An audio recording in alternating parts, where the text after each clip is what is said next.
আমি আপনার মুখও দেখতে চাই না। চলে যান, বেরিয়ে যান এখান থেকে। নিতে এসেছি মানে? আপনি আমার বিয়ে ভাঙতে এসেছেন?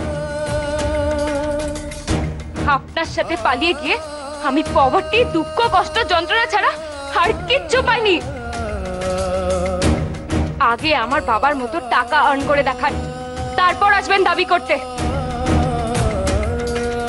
আপনার জন্য যদি আমার বদনাম হয়ে আমার বিয়েটা ভেঙে যায়, আমি কিন্তু আপনাকে কোনোদিনও ক্ষমা করব না। Mind it. বেরিয়ে যান, চলে যান এখান থেকে। চলে যান, চলে যান এখান থেকে, বেরিয়ে যান বলছি।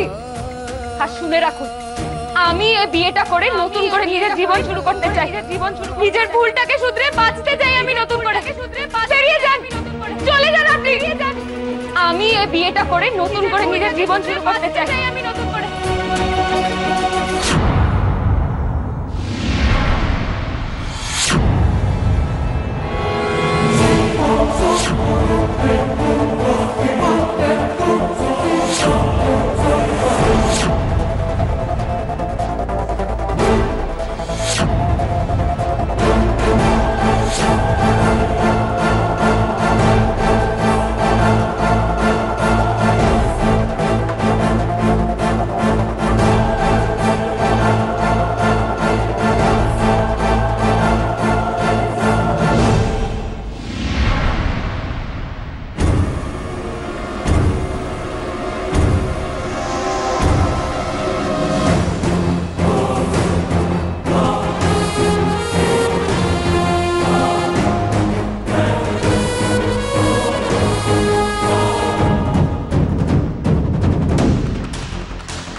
ভেবেছিলাম তুই মরে গেছিস। বাহ, তোকে তো দেখছি তুই বেঁচে আছিস, অবশ্য আধমরা অবস্থায়। ভালো ভালো হলো তুই আধমরা অবস্থায় এখানে এলি। তখন যদি মরে যেতি তুই, তাই তোকে এই ভাঙাচোরা অবস্থায় আমি দেখতে পেতাম না। বেকার বেকার আগুনে হাত পোড়াতে এসেছি। তোর মনটাও জ্বলে পুড়ে ছারখার হয়ে গেল, তাই না রে?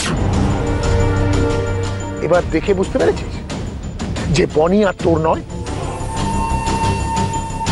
বনি এখন অন্যের। আর কিছুক্ষণ পরে অগ্নিকে সাক্ষী রেখে 4 হাত 1 হবে। আর তুই তুই একদম সিনের বাইরে, ঊর্ধ্বে। আমার বনি যখন খুব ছোট ছিল, তখন থেকে বনির অভ্যেস রোজ নতুন নতুন খেলনা নিয়ে খেলতো।